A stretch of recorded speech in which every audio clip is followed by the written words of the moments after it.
So there was Premier Kathleen Wynne speaking to a group of diverse students at Humber College the other day, urging them to go out and exercise their right to vote in the upcoming June election. Now, urging the importance of young people to exercise their voting franchise is a jolly good idea indeed, but check out how Wynne framed her plea verbatim. The reality is that young people vote at a much, much lower rate than older people. And I always say when I knock on a door and I meet a young person who comes and says, I'm not going to vote, it doesn't make a difference. If you don't vote, then somebody who looks like me is going to vote. Some senior person, older than me, some white person. The reality is that that's the demographic that's going to get out and vote. So we need you to be engaged.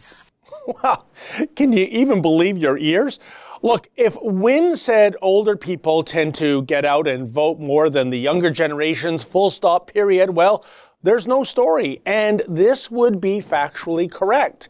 Indeed, a Statistics Canada report found that age matters a great deal when it comes to voting participation. In 2011, the voting turnout rate was about 50% among people aged 18 to 24, and was only a few percentage points higher among 25 to 34-year-olds.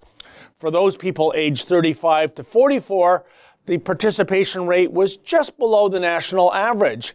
Now, by way of contrast, older people were more likely to vote, with turnout rates increasing to 70% among 45 to 54-year-olds, and the highest turnout rate, 82%, were among those aged 65 to 74.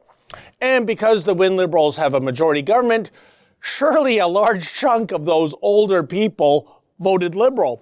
Even so, Wynne just couldn't resist some virtue signaling by playing the race card.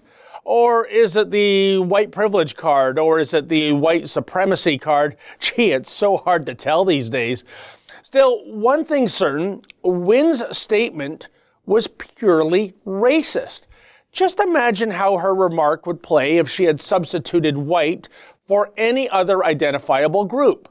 But somehow it seems okay to slam white people, and I say that it seems okay given that Wynne's vile statement received precious little press coverage when I think it should have been front page news.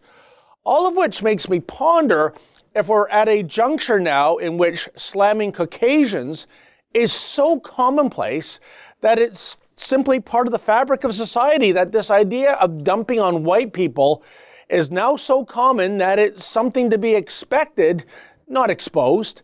Indeed, there seems to be so much to blame whites for, like the election of Donald Trump. After all, last week, Hillary Clinton said that one of the big reasons she lost the U.S. election was that the lack of white women voting for her, given that these honkies surely acquiesced to the demands of their husbands and bosses to vote Republican. You just can't make this kind of crap up, folks. Meanwhile, back in Ontario, there's surely some perverse irony when it comes to Wynne fretting about old white people. And it's this. While the other two leaders of the mainstream opposition parties are also white, namely Doug Ford and Andrea Horwath, Wynne is by far the oldest leader. Indeed, the more one analyzes her statement, the more ludicrous it seems. Because what Wynne said was essentially this: vote for an old white liberal like me, because otherwise you'll end up with an old white progressive conservative like Ford or an old white NDPer like Horwath. That's just bizarre. In any event, given Wynne's odious lack of color and her egregious elderly status, I humbly suggest that the Premier should lead by example, which is to say she needs to resign immediately. Then the Ontario Liberals should promote Mitzi Hunter, the Minister of Affirmative Action, as the uncontested leader of their party.